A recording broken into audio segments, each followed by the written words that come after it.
Australian police have launched a criminal investigation into the docking and disembarking of passengers from the Ruby Princess cruise ship in Sydney last month, which led to Australia's highest concentration of coronavirus cases.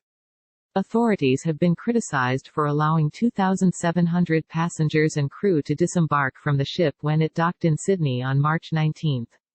A total of 11 of the ship's passengers have died, with 4 of the deaths over the weekend. New South Wales Police Commissioner Mick Fuller said in a statement Sunday that the investigation will look at the actions of all parties involved, including government agencies and cruise line officials. This is a complex issue and we will need information from many witnesses to answer all the questions about how this ship ended up docking last month, he said. We are mindful that some of the key information we need will also come from passengers, so I urge those who were on board to reach out to us. Authorities in Australia have confirmed 342 cases of COVID-19 in passengers who got infected while on the ship or before boarding. Not all crew members disembarked, and an unknown number are ill.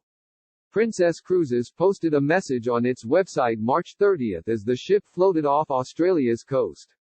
Being able to send home those crew members who are not required for the safe operation of the ship is the right thing to do, both from a humanitarian point of view and Australia's international standing as a maritime nation that looks after foreign nationals in its care, the Post reads. We remain concerned that it is not safe for the ship to sail away from Australia while there are crew members on board who are ill. Princess Cruises has been at the eye of the coronavirus storm with 2 of its ships, the Diamond Princess and the Grand Princess, experiencing significant, back-to-back outbreaks of COVID-19 in the span of 2 months.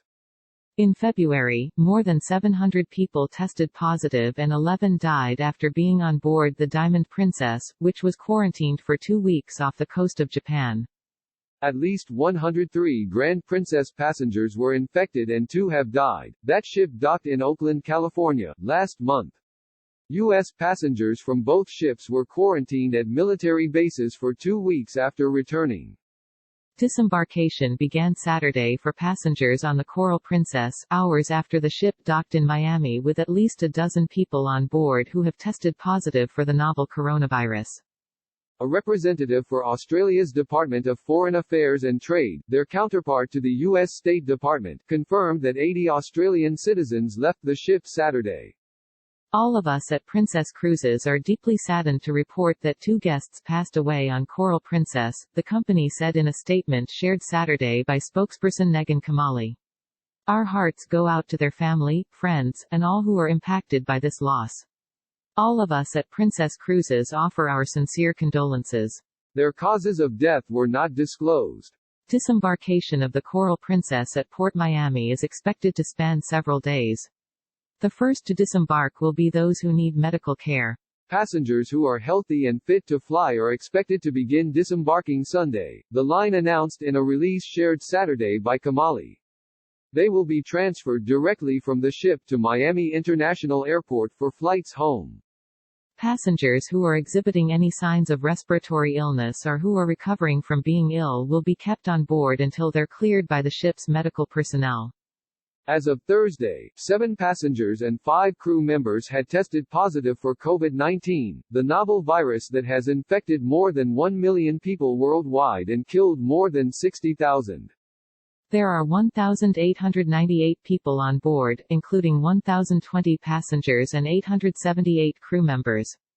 The cruise ship had been working to dock April 6 in Fort Lauderdale, Florida, where 2 Holland America ships, the MS Rotterdam and MS Zondam, docked Thursday. Between those 2 ships, more than 200 people had reported coronavirus-like symptoms, and 14 critically ill people were taken to Florida hospitals, and the Coral Princess went to Port Miami instead. More coronavirus travel restrictions around the world, a country-by-country list. The Coast Guard said in a news release Saturday it has been involved with processing about 120 vessels carrying some 250,000 passengers over the past 3 weeks because of the coronavirus pandemic. The Coast Guard statement said as of Saturday there are 114 cruise ships, carrying 93,000 crew members, either in or near U.S. ports and waters. That includes 73 cruise ships, with 52,000 crew members, moored or anchored in U.S. ports and anchorages. Another 41 cruise ships, with 41,000 crew members, are underway and close to the U.S. Contributing, Morgan Hines, USA Today, The Associated Press.